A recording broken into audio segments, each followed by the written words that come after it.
Good evening বন্ধুরা, এই হাড় কাঁপানো ঠান্ডায় তোমরা কেমন আছো অবশ্যই জানিও।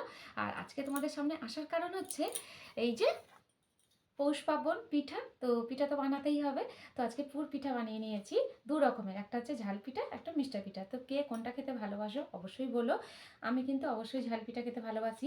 তো তরকারিটা আগে করেছি, ঠান্ডা হয়ে গেছে। আর এই নারকলেরটা না গরম আছে, একটা থালার মধ্যেই করে নিয়েছি। আর অনেক পিঠা করেছি কিন্তু ওই যে দেওয়াও হয়েছে একটু, যার জন্য এটুকু লাগছে।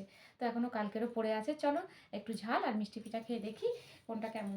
ঝালটা তো বেশ ভালোই লাগে আমার, আর মিষ্টিটা বেশ গরম আছে, এটা খেয়ে দেখি। এই দেখো, খুব সুন্দর একটা মিষ্টি পিঠা খেয়ে দেখি। চলো, ওইটা খুব গরম। তো কার কোনটা ভালো লাগে অবশ্যই কিন্তু জানিও।